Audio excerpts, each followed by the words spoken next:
सारे वीरों ने सत श्री अकाल। राम राम जी सारा ने।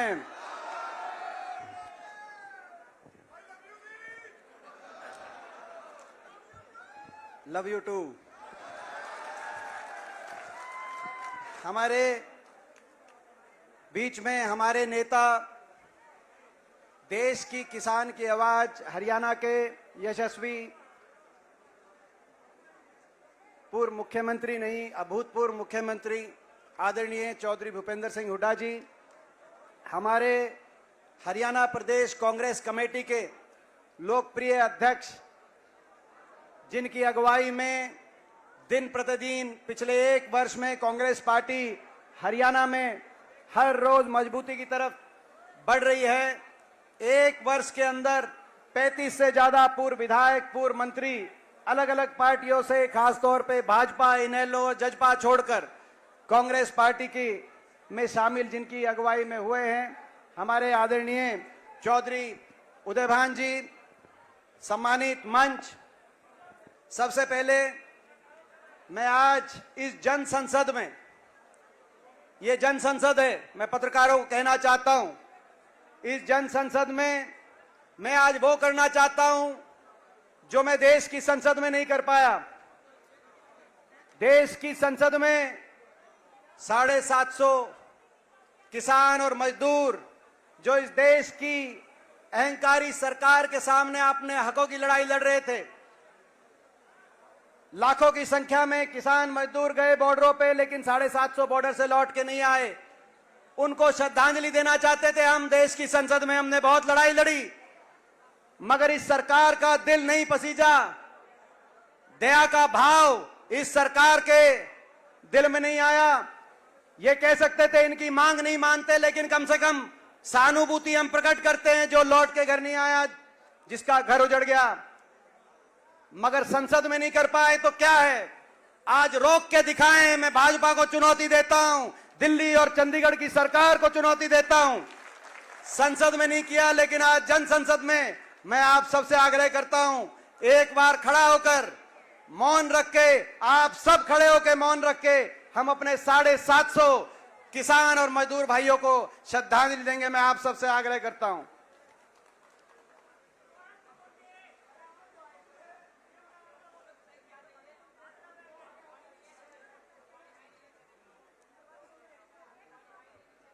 ओम शांति।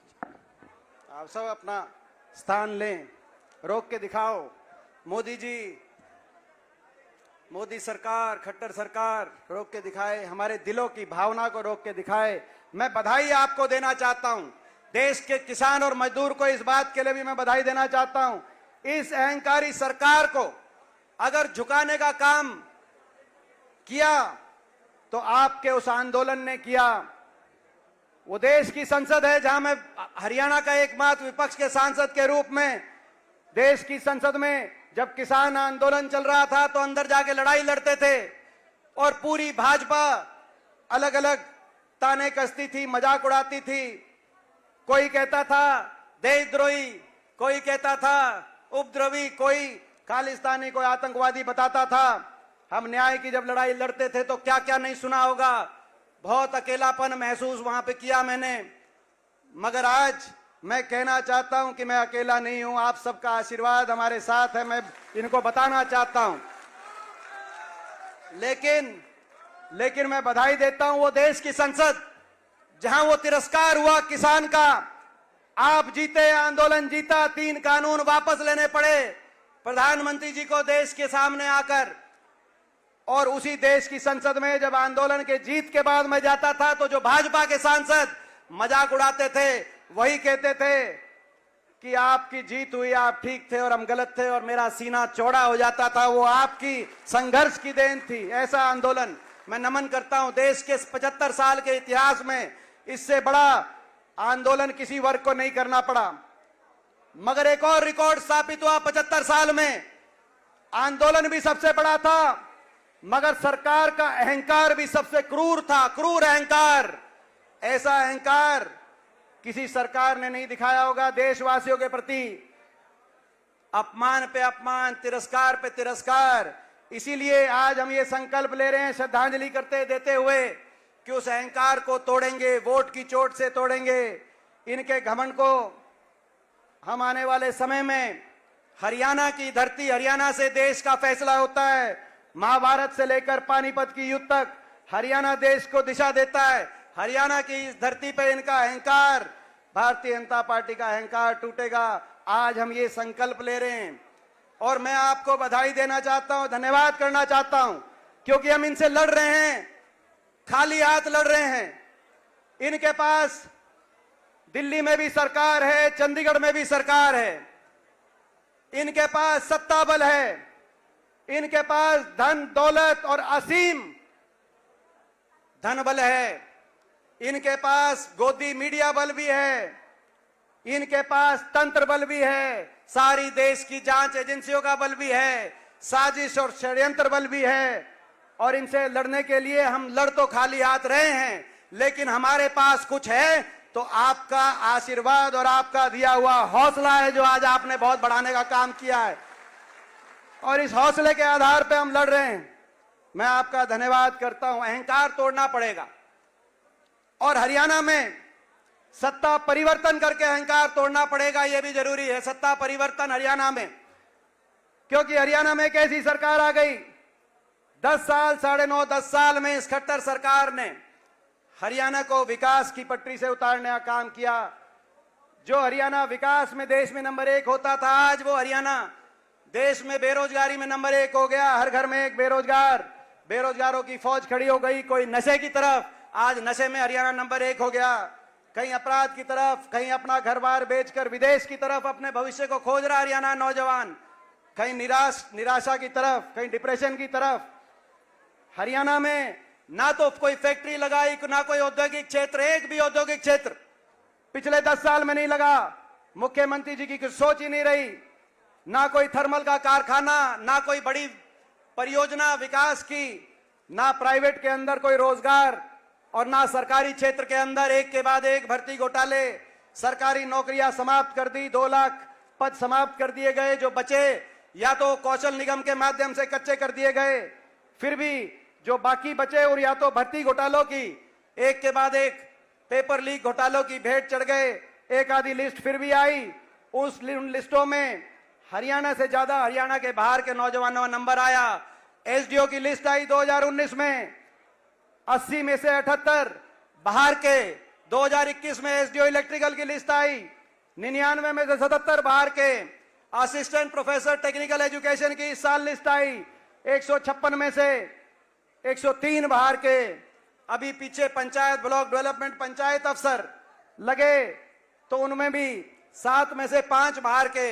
हरियाणा के पंचायत अफसर हरियाणा की सब आके काम करेंगे। और यहां तक कि जो एचपीएससी का चेयरमैन, मैं पूछना चाहता हूं खट्टर साहब से कि क्या 3.25 करोड़ हरियाणा वासियों में एक भी कोई पढ़ा लिखा नहीं था जो हरियाणा में भर्ती बोर्ड का चेयरमैन लग सकता?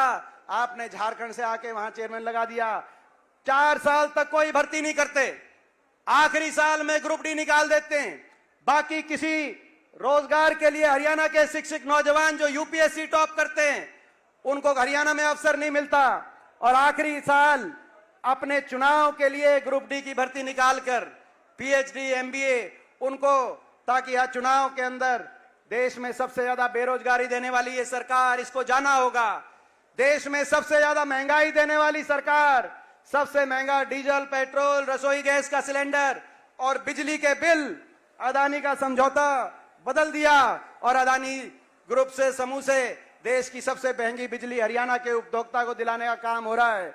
सबसे महंगी बिजली, सबसे ज्यादा देश में बेरोजगारी, सबसे ज्यादा महंगाई और सबसे ज्यादा भ्रष्टाचार, क्योंकि ये सरकार भ्रष्टाचार की नींव पे बनी हुई सरकार है। आपको पता है ये सरकार दोबारा नहीं चाहते थे। 75 पार का नारा दिया था, इन्होंने दिया था कि नहीं दिया था? मैं पूछना चाहता हूं बीजेपी वालों ने। मगर लोगों ने हवा निकाल दी। 75 पार का नारा था, 40 पे सुई रुक गई। सिरसा लोकसभा में केवल 2 सीट बीजेपी की आई, फतेहाबाद और रतिया 7 सीट आपने विपक्ष को दी। मगर आज सारे के सारे जाकर भाजपा को समर्थन कर रहे हैं, 2 हमारे कांग्रेस के विधायकों को छोड़कर। और फतेहाबाद भी और रतिया भी कितने से जीते? मात्र कुछ वोटों से दोनों सीट जीते, आपको पता है। 40 पे सुई रुक गई। मगर इस बीच में एक और आया जिसने कहा, नारा दिया, बीजेपी को करो जमुना पार, दुष्यंत चौटाला, जेजेपी पार्टी। एक कहता था 75 पार, दूसरा कहता था बीजेपी को करो जमुना पार। इलेक्शन का नतीजा आते दोनों बन गए पक्के यार। बन गए कि नहीं बन गए? और हरियाणा बना दी ऐसी भ्रष्ट सरकार और कह दिया समझौता हो गया 5100 बुढ़ापा पेंशन पे, और फैक्ट्रियों में 75% हरियाणा के रिजर्वेशन पे समझौता हुआ। ना तो फैक्ट्रियों में रिजर्वेशन आया, ना वो 5100 पेंशन आई। समझौता 5100 की पेंशन का नहीं था, समझौता भ्रष्टाचार की फाइलों को बंद कराने का समझौता था, अपने मुकदमों को सुलटवाने का समझौता था, प्रदेश में महकमे बांट बांट कर एक के बाद एक प्रदेश को डबल इंजन से लूटने का समझौता था।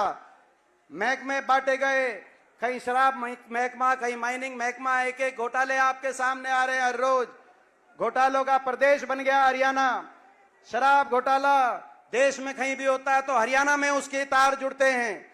रजिस्ट्री घोटाला कोरोना के अंदर, जब देश अंदर था, रजिस्ट्री घोटाला हो रहा हरियाणा के अंदर।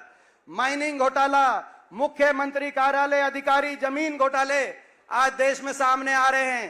प्रदेश में सामने भर्ती घोटाला, एक के बाद एक हरियाणा को भ्रष्टाचार की विकास को भेंट चढ़ा दिया।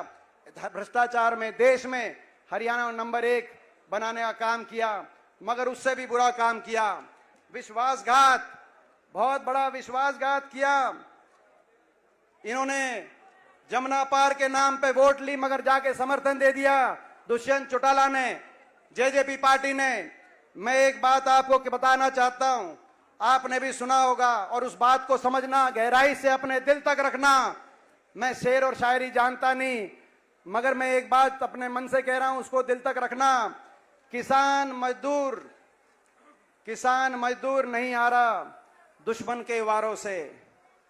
किसान मजदूर कभी नहीं हारा दुश्मन के वारों से। किसान मजदूर तो हारा अपने गद्दारों से। इस बात को दिल में रखना, इस बात को आप दिल से समझना जो मैं कह रहा हूं। मगर मैं कहना चाहता हूं, विश्वासघात किया दुष्यंत चौटाला जेजेपी ने, एक बार नहीं कई बार किया। पहला विश्वासघात अपने मतदाता के साथ किया जमुना पार का नारा देके, फिर बड़े बुजुर्ग के साथ किया 5100 का नारा देकर, फिर किसान के साथ किया, किसान आंदोलन में खिलाड़ियों के साथ किया, महिलाओं के साथ किया। विश्वासघात तो किया, लेकिन विश्वासघात करने में 5 घंटे लगाए। आपको याद होगा जब नतीजा आया 2019 में, तो दुष्यंत उचाना से जीते। उचाना के लोगों से पूछा क्या करना चाहिए, उचाना के लोगों ने उस दिन कहा कि कुछ भी करना, बीजेपी को समर्थन मत देना, बीजेपी को करो जमुना ना पार के नारे पे भी ये वोट पड़ी हैं। मगर इन्होंने कहा कि ठीक है, ऐसा करते हैं, जो 5100 की पेंशन देगा उसका समर्थन करेंगे। उचाना से गाड़ी चली थी, जींद तक, रोहतक तक, बहादुरगढ़ तक, टिकरी बॉर्डर तक गाड़ी ठीक रास्ते पे थी। मगर दिल्ली के अंदर गाड़ी जैसे घुसी, दिल्ली के टेढ़ी मेढ़ी सड़कों पे घूम घूम के गाड़ी बीजेपी के कार्यालय के आगे पहुंच गई, और वहां समर्थन पत्र ने बीजेपी को दे दिया। हम क्या करें। लेकिन इसने तो 5 घंटे लगाए। मैं एक बात कहना चाहता हूं, जो दूसरी पार्टी है इनेलो पार्टी, इनने तो 5 घंटे लगाए, लेकिन वो 5 मिनट भी नहीं लगाते बीजेपी को समर्थन देने। ये भी आज आपको पहचानने की जरूरत है। मैं ठीक कह रहा हूं तो एक बार हाथ उठा करके बताओ मैं ठीक कह रहा हूं। 5 मिनट नहीं लगाते। ये वही पार्टी है। आज सोचना चाहिए अभय सिंह को, क्या कारण है 2014 में इनकी 20 सीट आई थी, कांग्रेस की 17 सीट थी। ये नेता प्रतिपक्ष थे, वहां से घटकर 1 पे क्यों आ गए? मैं बताता हूं 1 पे क्यों आ गए, 20 से घटकर 1 पे क्यों आ गए और आगे 0 पे क्यों पहुंचेंगे। मैं बताता हूं, क्योंकि 2014 से 19 तक लोगों ने तो विपक्ष के नेता का इनको जिम्मेदारी दी थी, मगर ये विपक्ष के नेता की जिम्मेदारी भूल गए और सत्ता पक्ष के साथ मिलकर, दोनों नेता विपक्ष और सत्ता पक्ष दोनों 5 साल मिलकर, दोनों ने हुड्डा साहब को और मेरे को, हमको निशाने पे रखा। हर बयान हुड्डा साहब के खिलाफ आए, मेरे खिलाफ आए। हम तो विपक्ष में थे, हम तो लड़ाई लड़ रहे थे, आप खट्टर सरकार के खिलाफ नेता विपक्ष थे, उनसे लड़ाई लड़ते, बयान हमारे खिलाफ, निशाने पे हमको रखा, कहीं भी मौका हुआ तो बीजेपी को वोट दी, राष्ट्रपति चुनाव में बीजेपी को वोट दी, 2014 में बिना मांगे बीजेपी को समर्थन दिया, 19 के चुनाव के बाद कोई समर्थन नहीं मांग रहा था, लेकिन कह दिया कि कांग्रेस को नहीं देंगे। अभय सिंह का बयान आया, वो तो दुष्यंत की ज्यादा सीट थी, वो पहले दिल्ली पहुंच गए, रेस लगी थी कौन जींद से पहले पहुंचेगा, कौन इलाहाबाद से पहले पहुंचेगा। दुष्यंत चौटाला पहले 10 से अपने एमएलए लेके पहुंच गए। रेस इस बार भी लगेगी, रेस इस बार भी लगेगी। राजस्थान के चुनाव में मैं कहना चाहता हूं, आपने राजस्थान के चुनाव में देख लिया अपनी सहूलियत से कि 750 किसानों की नहीं सोची, देश की सरकार की तानाशाही की नहीं सोच की। नौर सीट पे गए, वहां पर बीजेपी का समर्थन किया कि नहीं किया, मैं आपसे पूछना चाहता हूं। राजस्थान में जाके जहां मौका मिला वहां बीजेपी का समर्थन किया।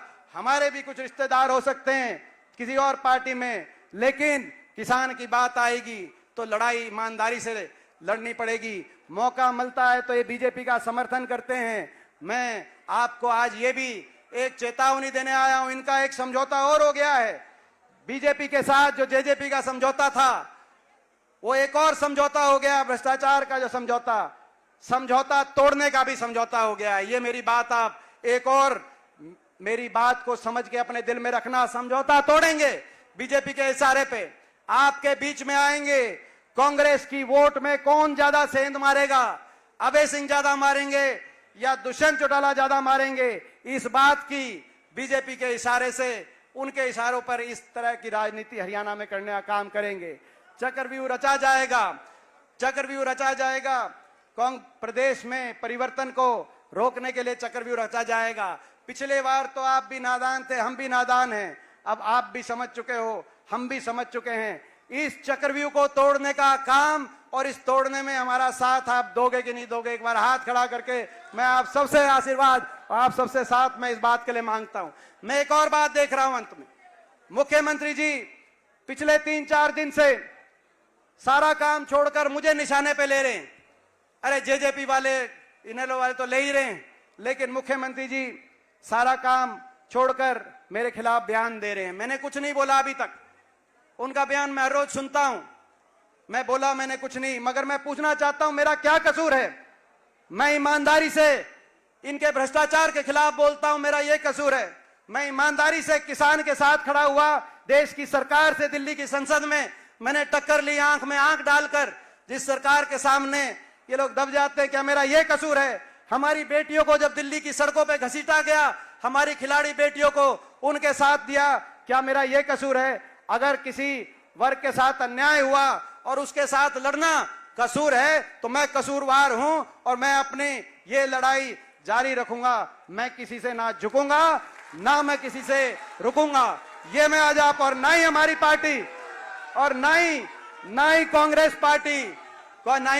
पार्टी किसी से झुकेगी, ना कांग्रेस पार्टी किसी से रुकेगी। हरियाणा के कोने कोने में से एक ही आवाज आ रही है, जिस भी कोने में हरियाणा में हम जा रहे हैं वो एक ही बात आ रही है, बीजेपी जेजेपी की खट्टर सरकार जा रही है और कांग्रेस पार्टी की चौधरी भूपेंद्र सिंह हुड्डा जी और उदयभान जी के नेतृत्व में कांग्रेस पार्टी की सरकार आ रही है। और सिरसा से हम चुनौती देते हैं। सिरसा में पिछली बार 9 में से केवल 2 सीट आई थी बीजेपी की, 7 सीट आपने 75 पार को यहां से शिकस्त दे दी थी।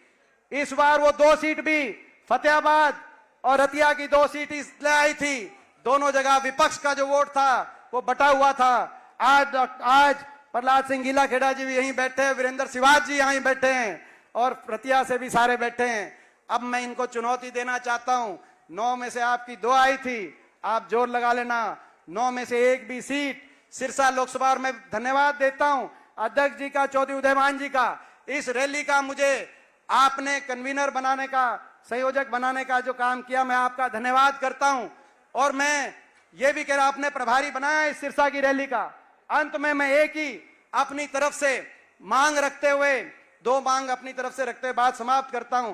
पहली मांग मैं कहना चाहता हूं, आपने मुझे प्रभारी बनाया था इस रैली का, लेकिन आप मुझे सिरसा का परमानेंट प्रभारी बना दो। मैं आपका ये आपसे अपने तरफ से कि मैं आग्रह उदयभान जी से करना चाहता हूं। दूसरी मैं मांग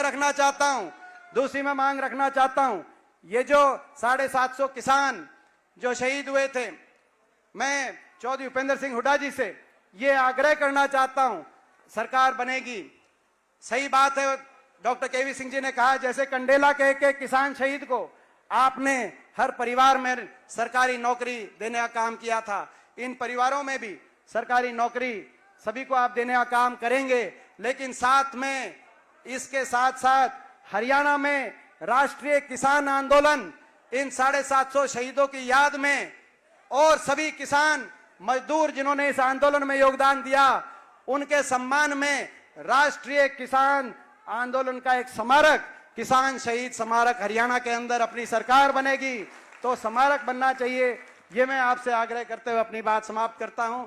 जय हिंद।